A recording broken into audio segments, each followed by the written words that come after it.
Hello my lovely viewers, সবাই কেমন আছো? আশা করি সবাই খুব ভালো আছো।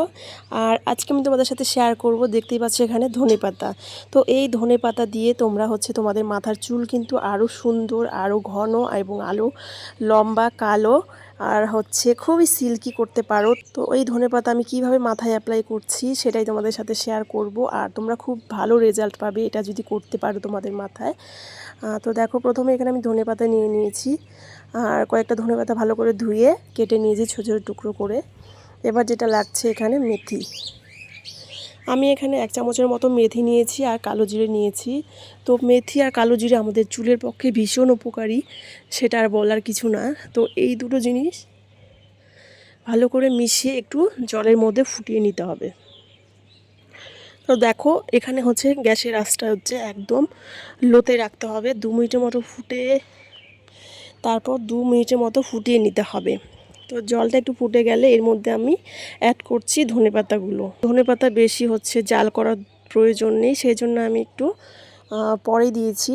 তারপর লো ফ্লেমে রাখতে হবে 5 মিনিটের মতো এখানে সবগুলো জিনিস।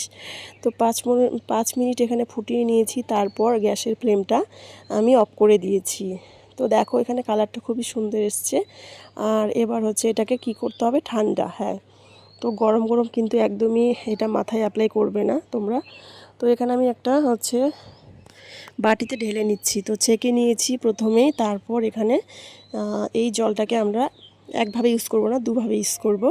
তো খুবই উপকারী, চুলের জন্য ভীষণ উপকারী। তোমাদের যাদের চুল হচ্ছে না তাদের নতুন চুল গজাবে, চুল ঘন হবে, লম্বা হবে আর খুব সুন্দর সিল্কি হবে। তো অবশ্যই তোমরা এটা বাড়িতে ট্রাই করতে পারো। তারপর যেটা করতে হবে সেটা এখানে হেয়ার সিরাম হবে একটা। আর তোমরা যখন শ্যাম্পু করবে তার আগে তোমরা এরকম এই জলটার মধ্যে শ্যাম্পু মিশিয়ে নেবে, তারপর সেই শ্যাম্পুটা তোমাদের মাথায় অ্যাপ্লাই করবে।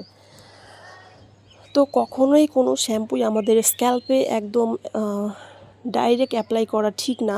সেটা তোমরা যদি কোনো কিছু জল দিয়ে ইউজ না করো শ্যাম্পুটা, তাহলে শুধু জলের মধ্যে একটা বা দুটো শ্যাম্পু যেটুকু তোমাদের মাথায় লাগে, তারপর জলে গুলে তোমরা সেই শ্যাম্পুটা মাথায় ইউজ করবে।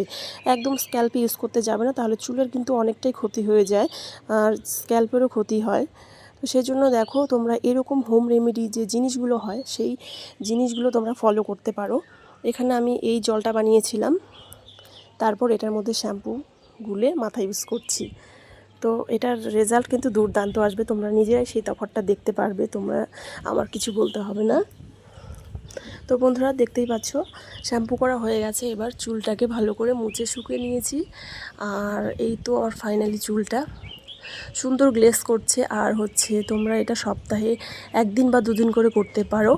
তো তাহলে খুব ভালো রেজাল্ট পাবে, তোমরা নিজেরাই দেখতে পাবে সেটা। তারপর দেখো, এখানে যেটা করতে হবে, সেই যে আলাদা করে রেখেছিলাম জলটা আমি হেয়ার সিরামের মতো, সেটা এভাবে মাথায় তোমরা স্ক্যাল্পে লাগিয়ে নেবে।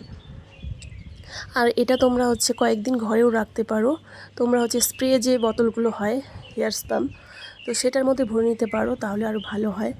তো এভাবে একটু মাসাজও করে নেবে আর কয়েকদিনে দেখে নেবে তোমার চুলের পরিবর্তন। তো বন্ধুরা, আজকের ভিডিও কেমন লাগলো? আশা করি ভালো লেগেছে। ভালো লাগলে একটা লাইক করে আমার পাশে থাকার চেষ্টা করবে। তো টাটা, আজকের মতো সবাই খুব ভালো থেকো, সুস্থ থেকো।